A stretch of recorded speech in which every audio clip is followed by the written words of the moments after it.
नमस्कार आप सभी लोगों का। आज के क्लास में मैं आप लोगों को जो है संसाधनों के प्रकार पढ़ाने जा रहा हूँ, क्योंकि पिछले क्लास में संसाधन के तहत जो है संसाधनों की भूमिका, उसकी परिभाषा, प्रौद्योगिकी, प्रकृति, संस्थाएं एवं मानव के साथ उसका क्या संबंध है, इसके बारे में जो है जानकारी जो है कल के क्लास में जो है दी जा चुकी थी। उसी क्लास को जो है आज आगे पढ़ाते हुए जो है संसाधनों के प्रकार का जो है हम विस्तृत रूप से जो है अध्ययन करेंगे। जैसा कि हम सभी लोग जानते हैं, संसाधन मुख्यतः जो 3 प्रकार के होते हैं। इसके अलावा जो है संसाधनों के कई प्रकार के वर्गीकरण हैं, उसकी जो है हम शुरुआत करने जा रहे हैं। पहला जो है संसाधनों के प्रकार में उत्पत्ति के आधार पर, उत्पत्ति के आधार पर संसाधन जो है 2 प्रकार के होते हैं। नंबर 1 जैव संसाधन, दूसरा जो है अजैव संसाधन, दूसरा जो है अजैव संसाधन। उत्पत्ति के आधार पर 2 प्रकार के संसाधन होते हैं, जैव संसाधन, दूसरा जो है अजैव संसाधन। जैव संसाधन वह संसाधन है जो जीव मंडल से प्राप्त होता है और इसमें जो है जीवन व्याप्त रहता है, अर्थात जितने भी प्रकार के जंतु जगत हैं, पादप जगत है, मानव है, मत्स्य है, पशु है, यह सारे जो है जैव संसाधन के उदाहरण हैं। दूसरा जो है अजैव संसाधन, इस संसाधन का निर्माण जो है निर्जीव वस्तुओं से होता है और इसका बेहतर उदाहरण जो है चट्टान एवं धातु हो सकता है, क्योंकि इसमें जो है जीवन नहीं होता है। तो इस संसाधन का निर्माण जो है निर्जीव वस्तु या चीजों से होता है और जैव संसाधन का जो है निर्माण जो है सजीव या जीव मंडल से जो है बनता है, जीव मंडल से जो है बनता है या प्राप्त होता है। संसाधन के दूसरा जो वर्गीकरण है वह जो है समापयता के आधार पर जो है संसाधन को 2 वर्गों में बांटा गया है। पहला जो है नवीकरण योग्य संसाधन, दूसरा जो है अनवीकरण योग्य संसाधन। इस संसाधन की व्याख्या जो है कल के क्लास में जो है विस्तृत रूप से कर दी गई थी, इसलिए जो है यहाँ जो है विस्तृत रूप से इसकी व्याख्या करना जो है जरूरी और उचित नहीं है। अगली कड़ी को बढ़ाते हुए जो संसाधन के वर्गीकरण में तीसरा अगर हम वर्गीकरण की अगर बात करें तो जो है स्वामित्व के आधार पर, स्वामित्व के आधार पर जो है संसाधन 4 प्रकार के होते हैं। स्वामित्व के आधार पर संसाधन को जो है 4 भागों में बांटा गया है। पहला जो है व्यक्तिगत संसाधन, पहला जो है व्यक्तिगत संसाधन, दूसरा जो है सामुदायिक संसाधन, दूसरा जो है सामुदायिक संसाधन, तीसरा जो है राष्ट्रीय संसाधन और चौथी कड़ी में जो है अंतरराष्ट्रीय संसाधन है। पहला जो है व्यक्तिगत संसाधन, जैसा कि हम सभी लोग जानते हैं, अगर किसी व्यक्ति का खास निजी जो संपत्ति होता है जिससे वो अपनी आवश्यकताओं की, जरूरत की, इच्छाओं की पूर्ति करता है, वह व्यक्तिगत संसाधन कहलाता है।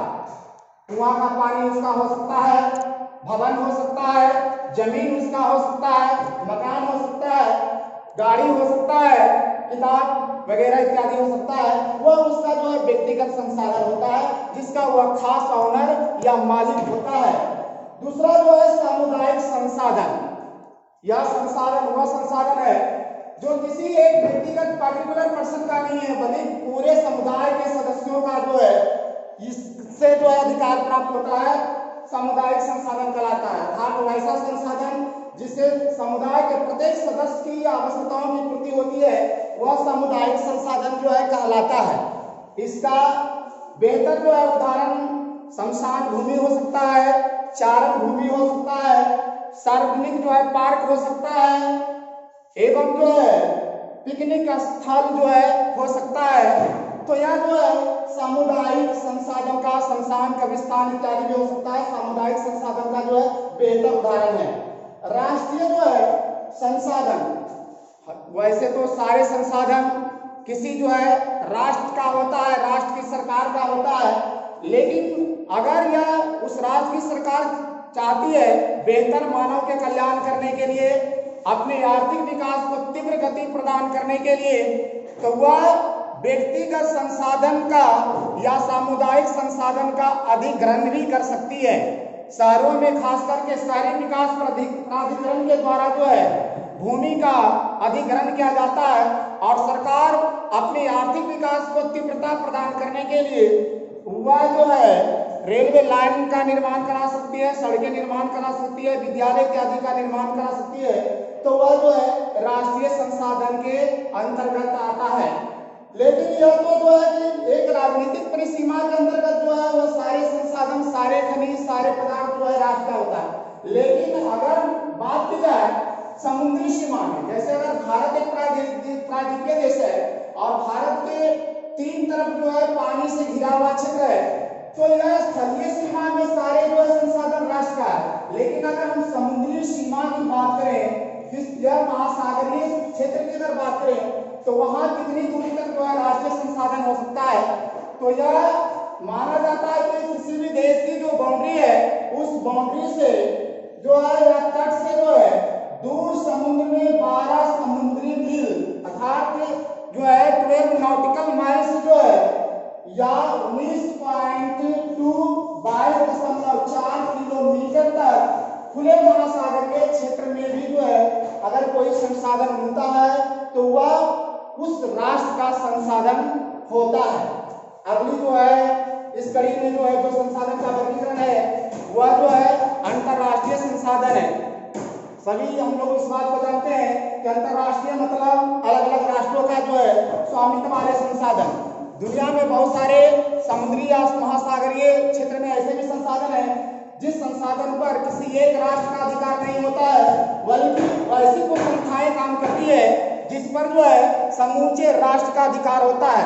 बगैर संपूर्ण राष्ट्र के स्वामित्व को आप ऐसे प्रकार के संसाधन को नहीं निकाल सकते हैं, नहीं खनन कर सकते हैं, अपनी जो है निजी जो है आवश्यकताओं को पूरा करने में इस्तेमाल नहीं कर सकते हैं। तो यह अंतरराष्ट्रीय संसाधन कहलाता है। तो इसका जो उदाहरण हो सकता है कि यह जो अगर मानिए भारत का जो तटीय किनारा है, पूर्वी तटीय किनारा है, या जो अगर हम दक्षिणी किनारा की बात करें या पश्चिमी किनारा की बात करें, तो खुले महासागरीय क्षेत्र में 200 किलोमीटर से परे 200 किलोमीटर से परे 200 किलोमीटर तक का जो दायरा है वह जो है अपवर्जक आर्थिक क्षेत्र कहलाता है। अपवर्जक आर्थिक क्षेत्र इसको कहते हैं, मतलब एक्सक्लूसिव इकोनॉमिक जोन। इसका जो गठन है एक्सक्लूसिव इकोनॉमिक जोन इसको कहा जाता है, मतलब EEC कहा जाता है। लेकिन 200 किलोमीटर से जो आप परे अगर जाते हैं तो वह जो संसाधन है वह अंतरराष्ट्रीय जो है संसाधन जो है कहलाता है। अगली कड़ी में जो है संज्ञा भाव की कमी हो रही है। इसके कारण जो है क्योंकि शॉर्ट जो है बनाना है, अभी आपको जो है वीडियो बनाना है, 10 मिनट का जो है वीडियो बनाना है, इसलिए अभी जो है एक और कड़ी है, लेकिन मैं उसमें जोड़ता हूँ, देखता हूँ कहाँ तक मैं पहुँच रहा हूँ। नंबर 4 में जो है विकास के स्तर के आधार पर विकास के स्तर